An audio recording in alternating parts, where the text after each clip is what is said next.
So, okay, we're here with Lynda Coulson, who is photographer. Yes. Copywriter. Copywriter. Yes. Social media manager, I suppose. What else do I do? That's the main stuff. A bit of marketing. Because we'll set the scene that basically it was March. Was it this year or last year? This year. This year, March 2021. Yeah. March 2021 on the 11th of March. What happened? I went out running because I run.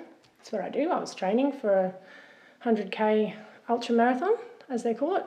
And I was coming down the hill and there was a lady running up the hill with her dog.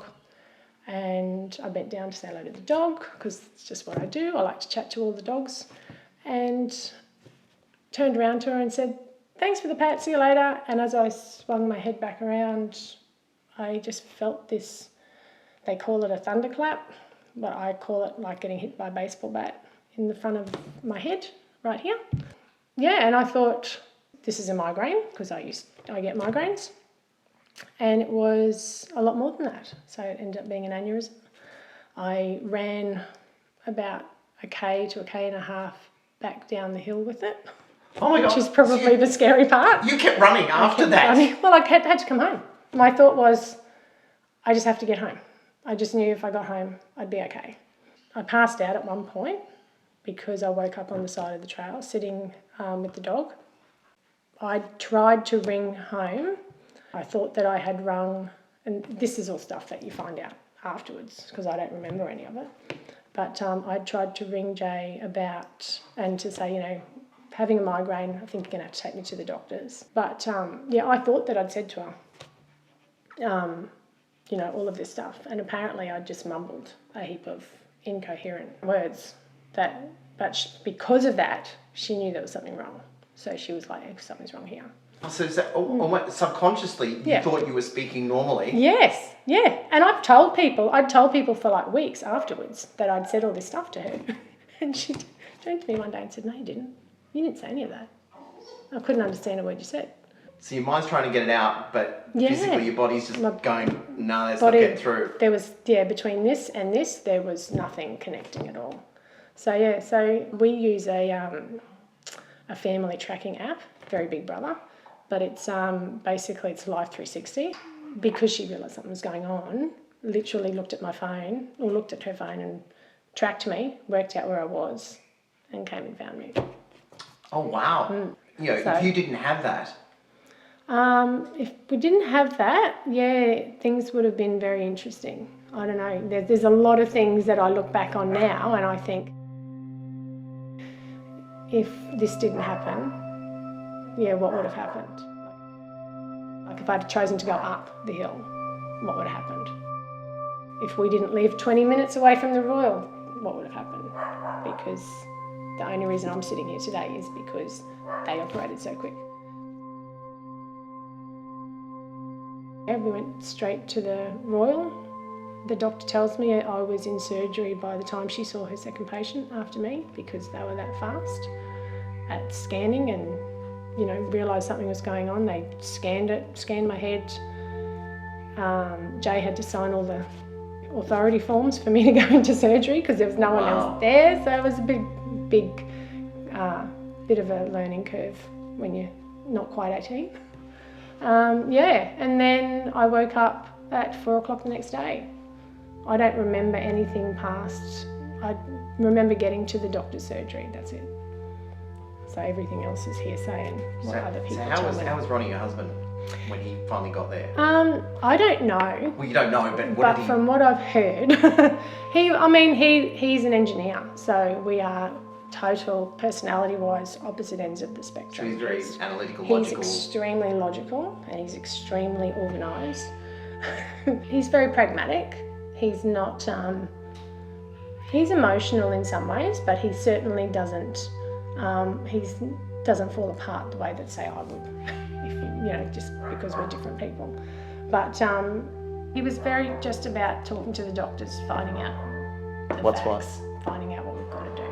And managing that because we've got 2 other boys as well. So they were scared. 15 and 12, don't really know what, and unfortunately have access to Google. So when someone tells you that their mother's having a brain aneurysm, straight away. So that was hard for him because he had to come home and explain to them and deal with that side of it. Call my mum and dad, that was hard. I think that was really hard. At what point did you know what had happened to you? So I woke up about 4 o'clock the next day after 2 surgeries, and I woke up to Jay at the end of my bed. My memory is Ronnie walking around with a folder, because that's Ronnie, and my sister with the white knuckles standing next to me, holding my hand, looking really scared. And I just said, what day is it? And realised that it was Jay's birthday. And my first thought was, I've ruined your birthday. Hadn't even thought about myself. I was scared. At that point, my mum and dad had arrived from North Queensland. And so Ronnie went out to meet them. And then my sister also went out, and I think the nurse might have said, I just need everyone out of the room for a minute. When everyone left, because I didn't know what was going on, but from the look on my sister's face, I didn't want to ask.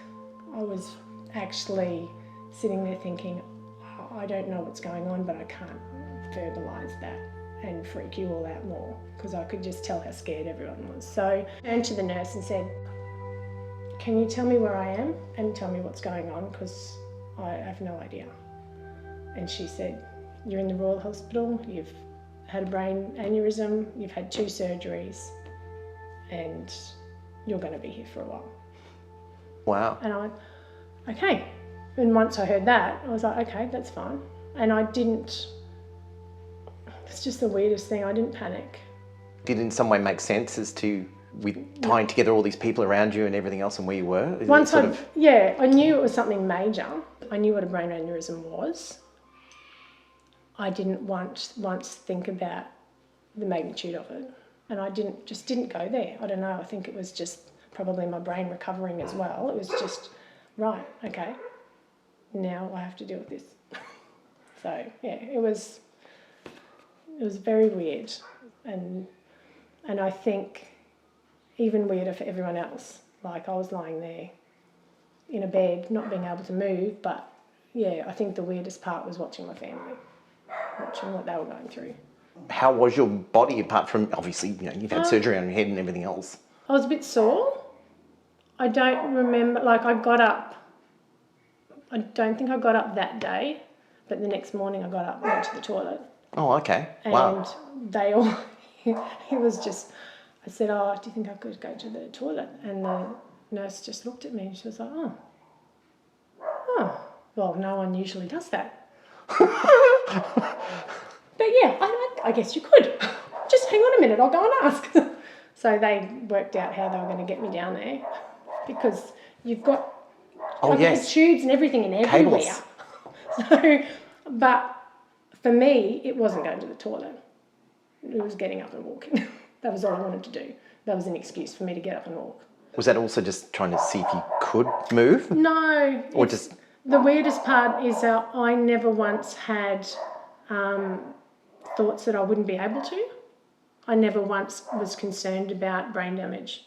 I never once went there. And it's not that I was being cavalier or anything like that. It was just that it just never crossed my mind that I was going to be damaged in any way. I just didn't feel like I would be. And I hadn't actually even just went there until they started coming in and doing brain tests on me and saying, can you add up these numbers and can you do this and can you do that? And I was like, oh, brain damage. Oh, that's right.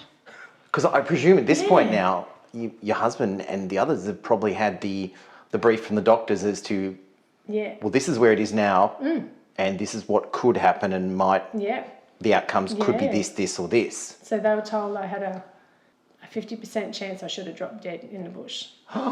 That's given where the aneurysm was and what happened. He said 50% chance that you shouldn't be here. when I got to the hospital, they said, right, so there's a 30% chance. At that point, I could have died in surgery, had died in the hospital.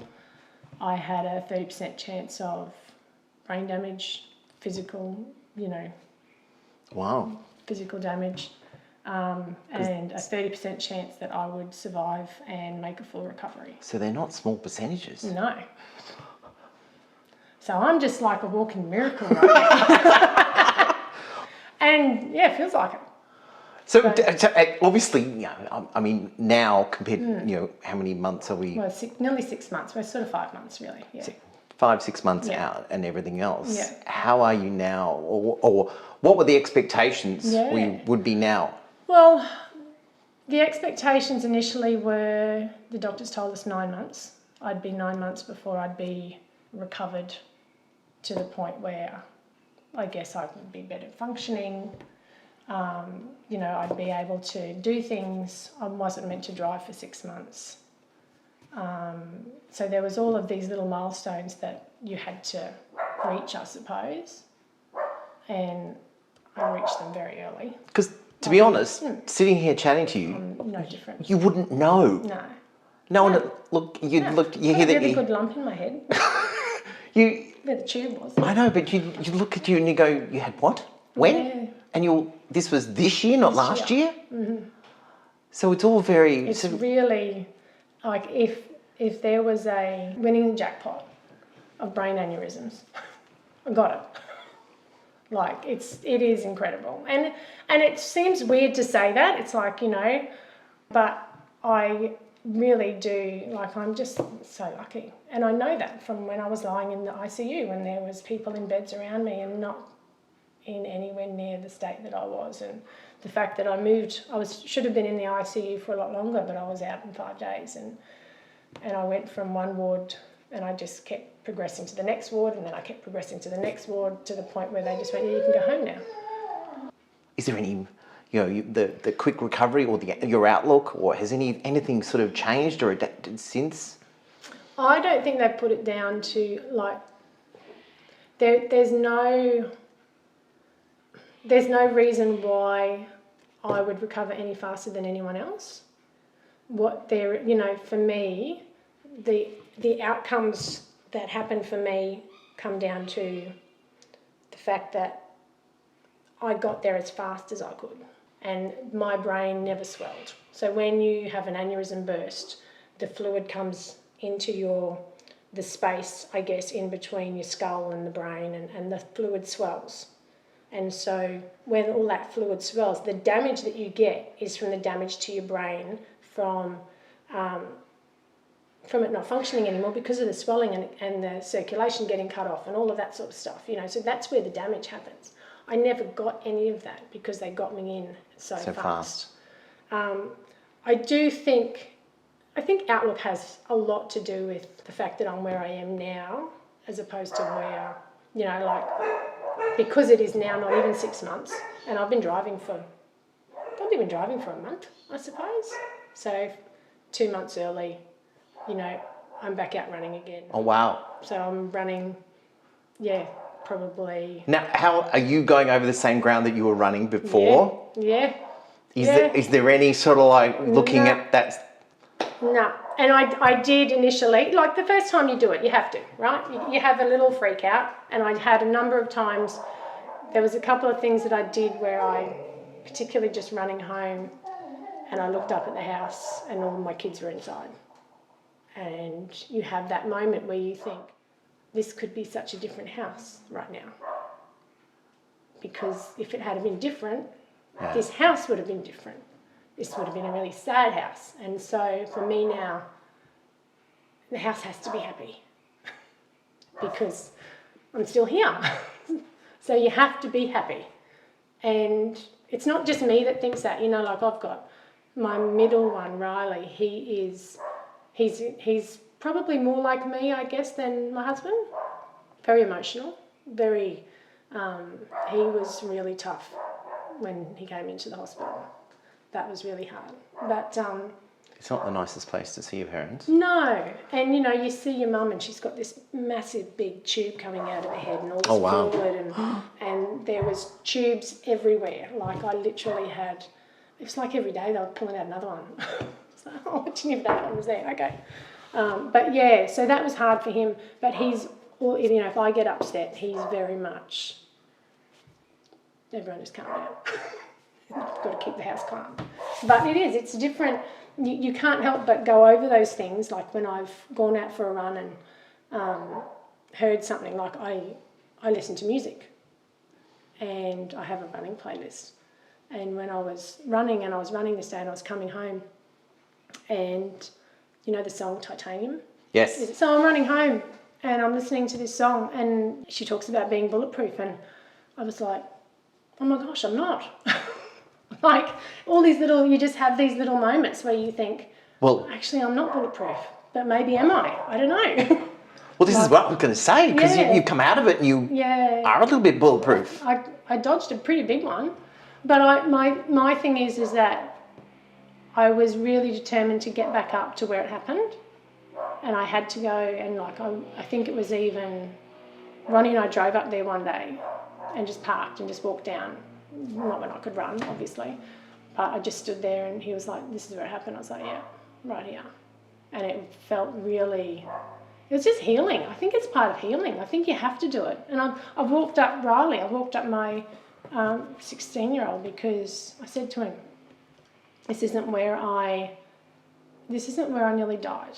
This is where I survived. And you're just turning that coin of phrase around and not allowing that to dominate your thoughts, like for me, is everything. Because I said we have to see this as being positive, because it is. Could have just been so much worse. And everything that has happened since is just positivity, and it's awesome. Like, who heals 3 or 4 months before they're expected to? Like, the doctors looked at my scans and just went, no, go and drive. You're fine. There's no reason you can't drive. And the whole reason you can't drive is because you might have another episode. Potentially have another episode. But like there's just so many positives to come out of it. I think it's so silly to say that, but there's just so much that I've learnt about me, or that I've learnt about my family, and learnt what's important. Did it reinvigorate your relationships with your whole family and your husband? Oh my gosh, 100%. And even, you know, my sister lives at Camp Hill, and we've talked about it so many times, because, I mean, she's been like my rock through a lot of it. She really has, and she's just, but she was determined, like, to do that. She works in the city, and she'd drive out here at lunchtime. Oh, lunchtime? Yeah, in a lunch hour. So like, no, I have to come and see you. I just have to come and see you. It's like, okay, good. And you just prioritise things differently, because so it's not taking things for granted. Yeah, you just can't. You have to appreciate everything you've got. And I think for her, she really, you know, we wouldn't see each other for months. She lives at Camp Hill, because we'd go, we had life. We both had kids. We were busy. We were always doing things. And I can tell you, like, I saw her on the weekend, and it's probably been 2 weeks since we've seen each other. And we were both like, I haven't seen you. I need to see you. I need to see you now. And it's the funniest thing. It's really made those, that family connection is so important. But to your friends too, everything. You just really appreciate what you have. You know, I saw one of my friends, and she's been out in a caravan, and I got to see them probably a couple of months ago, might have been. And as you're hugging someone, the first thing they say to you is, I'm so glad you didn't die. And it's the weirdest thing for someone to say to you, right? It's just like, not like, hey, I'm glad you're here. It's like, glad you didn't die. I'm so glad you didn't die. And I was like, yeah, okay, so am I. Me too. Yeah, you assume people are going to be there forever, and they're not.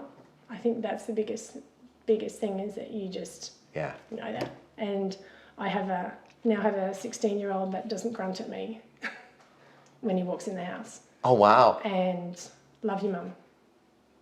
Hugs, all the rest of it. So, and I mean, it's not that he wasn't that kid before. No, he was a normal 16-year-old. But it just brought it to the surface. But, yeah, I think so. I think for everyone, it is life-changing. You can't go through that and expect that your life won't change, because it just has to. So, I mean, the added spin on this is also, not spin, but the added element to this is the fact that we're going through a pandemic at the moment. Yeah. So you had an aneurysm during a pandemic. Yeah. My parents couldn't come into the hospital. That was horrible. Like, they'd arrived the day before and they came in on the sad day, and then, we went into lockdown. Mum and Dad were in the room with me, and the nurse came in and they said, we're about to go into lockdown. And Dad, being my dad, who's, has to do the right thing, he was like, oh, do we have to go? And the nurse just looked at him and he said, no, you sit there until someone comes and kicks you out. Because the moment you walk out that door, you won't come back in. Yeah. And it was 5 days, I think it was, until I saw them again. Was that the whole family that was locked out? Yeah, Just no one. No No one was allowed in. So I couldn't see anyone for 5 days. I think I'd gone up to the ward by the time I got to see them again. So how did that, I mean, normally you've had an aneurysm, people come in, they're seeing you every day and everything else. Yep. To add it, then you had lockdown and people are excluded, so you lost the family contact for 5 days. That was horrible.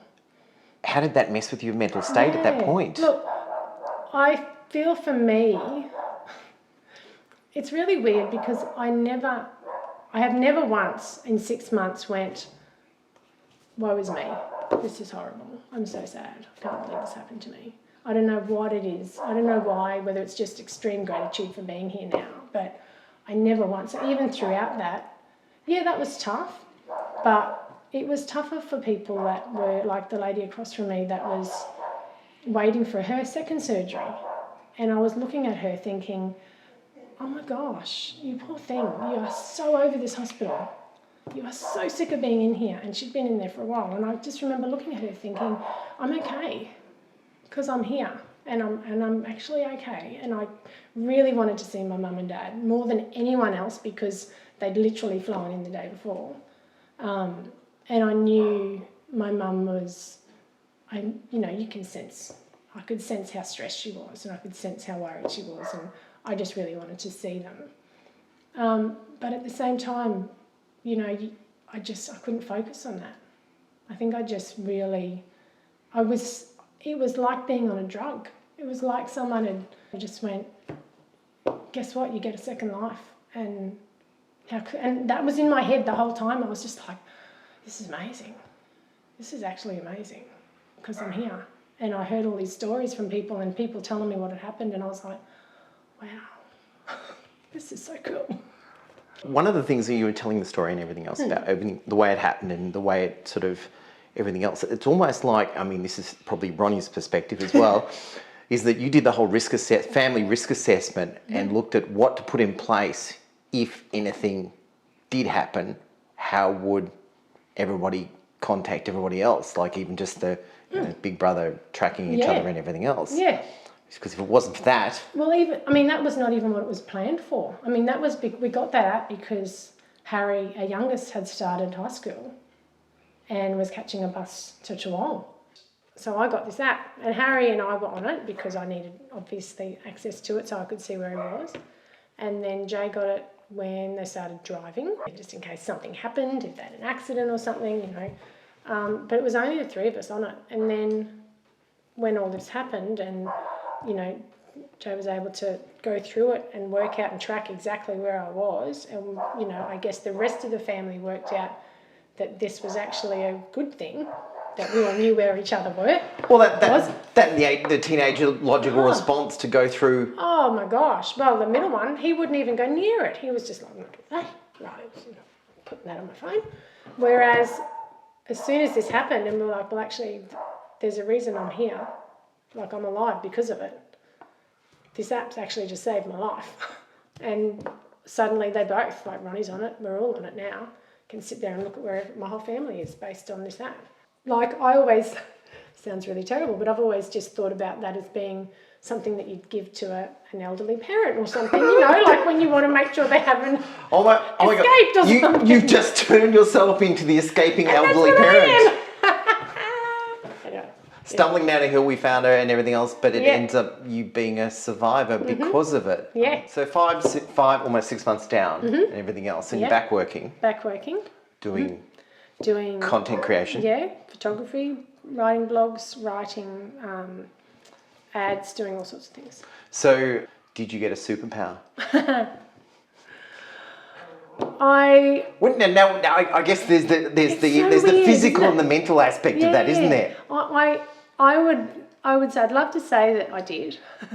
I feel like my superpower that I have gained is just gratitude. And I am writing better. I'll say that I am writing better. I'm doing things better, but that's actually more about mindset and practice and commitment a little bit. I think I came out of it, and because I was initially told as well, the surgeon told me, actually not initially, 3 months in, he said to me, you'll probably have lost a few IQ points. Oh. And I was like bloody hell I have. So do you think you did, or because they obviously did tests and everything else? Well, it's not something that they don't know how many IQ points I had before, I suppose. There's no benchmark. And to be honest, when you read up on all this, so when this happened, I have books about from brain surgeons and things now, which I would never have bought before. But it was all about learning about your brain and learning about, well, okay, if I am going to have any sort of lacking in intelligence or any sort of damage, what do I do about that? Because the brain is not rigid. It's actually quite plastic, as they say. Neuroplasticity is the big buzzword for brain surgeons. But I was determined to not let that happen. And so, your brain can... there might be something not working in here, but your brain will work. Well, this, I guess, because we all have the whole right brain, left brain thing and everything else. Yeah. So did it affect one side more than the other? Oh, well, it's on this side. What's that? Is that right brain? Side, my right side. And apparently where it happened is where your emotional processing is. So they did ask me, when I was going through rehab, she sort of said, how's your emotions been? And I said, well, I could cry at the drop of a hat, and I'm not dealing well with anger. And so, like if the kids started yelling and anger started to happen in the house, I'd sort of go out the front yard and go away, because I couldn't cope with that level of emotion, I guess. It just really got to me. Do you think that's changed over the 6 months or 5-6 months, as in the ability to deal with that through... like you said, the brain does repair itself and you can rebuild these things. I'm not sure. I don't really feel that I've always been an emotional person. It's the red hair. You can't get around that. It's just the way I am. Go the Rangers. Go the Rangers. But I feel like now I've learnt different ways to deal with emotions. I'm better at it. I'm much better at, going through that whole process. How was the experience of going through the process? Oh, it's actually pretty special. I know that's really weird. Special? To say, normally not what people say going through all those specialists. It's hard, but it's also, it's incredible. It's incredible what you learn about yourself. And that part to me is awesome, because, we all just bubble along and, we're busy. Like my life before this happened, I would get up at 5 a.m. and run, and I quite often wouldn't get home and sit down until 9 o'clock at night, because I'd be doing something, whether it was for the kids, whether it was for work, whatever it might have been. My days were full. I've had 6 months to learn about, learn about how to talk to my child about grief and what ifs and that sort of, that stuff. Yeah, it's hard and it's not easy to go through it, but it's actually really special, because most people don't get the opportunity to do that. So through the learning process, do you find yourself better equipped now? Yes. As an adult? 100%. 100%. Because I feel like I've learnt more about myself than I ever would have before, and how I deal with things. And learnt more about what's important to me. Someone might offer me work and I can look at it and just say, no. No way in the world am I doing that. And it's got nothing to do with, it's not a financial decision. It's I can see how that's going to go. And I've got the foresight to see that. Whereas before, I probably would not have done that. You had an aneurysm midlife crisis. I seriously did. So this has reset your whole priorities as well, and your goals as where you're heading. Has. I don't think it hasn't changed. It hasn't changed my direction. I don't think. I think the direction was always there. I don't necessarily feel like the clarity was there with it. Like, I understand it more now. I understand what I want now. It was always there, and that was probably where I was going, but it's probably, I've honed in on it more, and I now know more. I've got the blinkers on a lot more, I guess, too, about what I want to do, and I'm not forever looking at, oh, what are they doing? Oh, maybe I should go that way. Or maybe I should go that way because that person's going that way and that looks good. I don't do that anymore. It's just straight ahead. Not too much left and right. Nah. Peripheral vision. No. And peripheral vision is great, but it's also really confusing. And it's really... Well, now you've got awareness without distraction. That's right. I'm not distracted anywhere near as much as I used to be. How has this affected family life? Well, it's still coming back a little bit, I think. I feel like it's, because when I first came home, I couldn't do anything. Like, I used to struggle to walk from the bedroom to here, and I would then sit down here for 2 hours because I couldn't physically go any further than that. So is that a physical exhaustion? Yeah, it's physically, and it's physically exhausting, but it's because your brain's healing. And the biggest thing I was told from the surgeons is that when you are tired and you get fatigue, you have to stop. So how much has the rest of the family noticed change?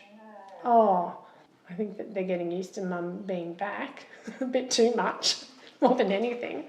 Like, Mum will do that, Mum will do that. It's like, yeah. Oh, okay. Oh, so it's... Because I wasn't working too. So they went from doing everything to now they're like, pulling back. Yeah, that's good, you can do that, And so it's, there's going to be some relearning to do there. That's all right. It's good. I've never, ever appreciated being able to cook someone dinner before. That was pretty cool. Like, I know that's just the most stupidest thing in the world. Some people would just be like, what? But being able to go back and cook a meal again. I've ruined some appliances. I actually burnt our slow cooker. Like, I wrecked it. How did you wreck a slow Well, cooker? when I was first coming back... They're a slow cooker. They are, but it had a plastic lid. Oh. And I wanted to help. And Ronnie had cooked stuff, and I took the slow cooker lid off and put it on the hot plate, not thinking about the fact that I just took a saucepan off that hot plate. Just wrecked a few things, But that's just, I did it and I was like, yeah, I'm probably not ready to cook yet. So there's a bit of trial and error, a bit of testing. Yeah, you've got to learn. Can I do? No, I can't do that. Oh, no. So many things. Like, I turned up to appointments a week before that they were on. Like, oh no, that's next week. I'll be like, are you serious? And because when I was having an appointment, so if I had a surgeon appointment or a doctor's appointment or whatever, and it was 10 o'clock in the morning, say, that's the only thing I could plan for that day. I couldn't do anything else because that took all of my energy for that day. Most people are creative people. Mm-hmm. Now, you're working in creative industries. Yep. What was the response from outside on that? I've actually had such incredible clients. I think I've really, I actually had a shoot the week after it happened. And we booked a studio. It was a pretty big shoot down the coast. It was a product shoot. It was going to be a really big day. And my beautiful client, I literally had to ring her and I had to do it. That's the hardest part. When you're in hospital, and I couldn't, my energy levels were so low. You can't talk to people. Like, I couldn't sit here and have this conversation with you. It would be literally 5 minutes and I'd be lying on the couch then for the rest of the day. And it's just that intensity of, I mean, you know what it's like trying to book a shoot, and so then I had to try and find another photographer, and I had to do this, and I had to do these things, and because I had to find her someone else because she'd flown people in. It was really intense, and she was just so amazing.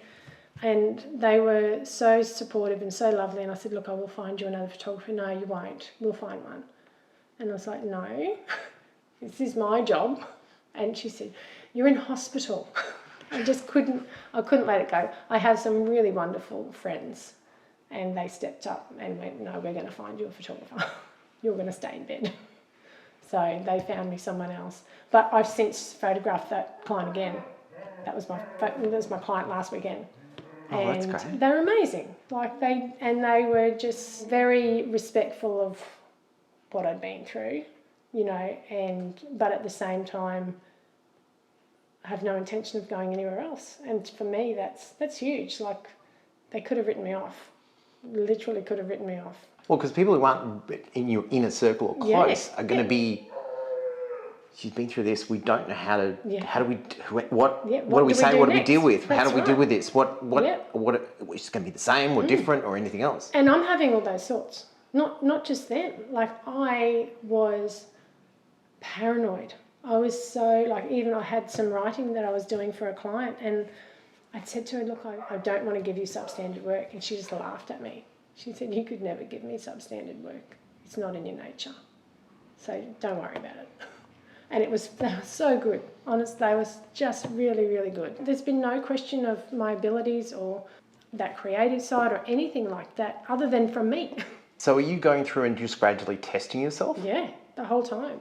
And even through my therapy, like my OT was giving me challenges. Like, I had photography challenges I had to go and do to get myself to make, because she said, you know you won't forget. And I said, well, I don't know that. How do I know that? Of course, because this is the thing, isn't it? Have I lost? Yeah, what have I lost? What if I can't do that? What if I pick up the camera and I don't know what to do? What if I pick up the camera and it works and that's fine, but then I have to light something? What if I have to use lighting equipment? What if I don't know how to do that? What if I forget about, what flat lighting is? So you've obviously worked through all these things, and basically it wasn't... Yeah, I had to make sure that everything worked, and that was my biggest fear. Especially when it's your brain, it's not like it's a different part of your body that, oh, what if my hand doesn't work? Well, that's going to be pretty obvious, isn't it? But no one knows with your brain. No. And this is the thing. Yeah, no one has any idea. So you just have to try it out and test it. Because this is, I guess this is you've had the physical aneurysm. Yep. But what are the mental scars? Yeah. Are there any mental scars? How has it affected your mental health? I think mentally, the scarring mentally will last a lifetime. I don't think you'll ever, there have been moments where you get overwhelmed with fear that it could happen again, which is totally irrational, by the way. Like, the chance of it happening again, it was a 0.06% chance that I could have this aneurysm in the first place. 0.06? 0.06% chance. And so that hasn't changed. It's still ridiculous that I could even, have this aneurysm again. But it's happened once, and I've lived through it, and I know how that feels, and I know what that was like. And I know the odds of surviving that, and I might not have the best odds again. And so you automatically go through these thoughts. You can't stop that. You can't turn that part off. There has been times when, I've had a slight headache or a weird pain. Bent down to do up my shoes. Oh, to do up your shoes. And I went, oh, I shouldn't do that. Probably can't see. And I went, oh, that's weird. And I just sat on the edge of the bed, and he walked in and he looked at me. He said, what are you doing? I said, well, I've just had a really weird pain in my head. So I'm just sitting here and I'm just going to see what happens. And you literally just sit there and wait. Did And Ronnie I stop waited. and sit with you? No, he didn't sit with me, but he just kept coming back. And it never happened again. It was fine. You've got to accept it, sit with it, and then just keep living your life, because you can't live in fear. That's my biggest thing, is I refuse to live in fear. I think for the kids, they had to learn that, and that's hard. Hard for a 12-year-old to learn. To not be frightened that something might happen to their mum. What are you looking forward to now? And how's the outlook changed what you're looking forward to? Like, you know, initially I just wanted my life back. That was they'd sort of say to you, what is it you want? What are your goals for your rehab? I said, I just want to be back to what I was before. But I actually want more than that now. I actually don't think I do want what I had before, because I feel like I just have so much more that I want, but I feel like I just want to embrace life. And I feel like every single day is amazing, and I want to make the most of every single day. And that doesn't mean that I'm out climbing mountains and jumping off planes and whatever else. It's just about just making the most of what you have, and making the most of all those little things that maybe you took for granted before. I used to embrace busy. It was like this whole, that was the value. That was that whole mindset of being, you know, having to be busy all the time. But it's just not what life is. It's not. It's just so, it's not about how busy you are or how, you know, staying on that hamster wheel. It's like getting off the hamster wheel and just really appreciating life and what you have, and making the most of opportunities when they come along as well. You know, like really sort of sitting there and saying, well,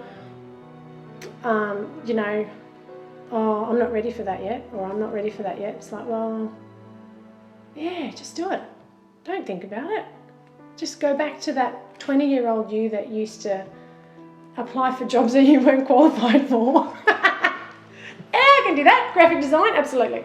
Go for it. Well, thank you, Lynda. Thank you. That's good. I think we sort of covered everything. It's quite inspiring. Thank you. It's good to be here. Always.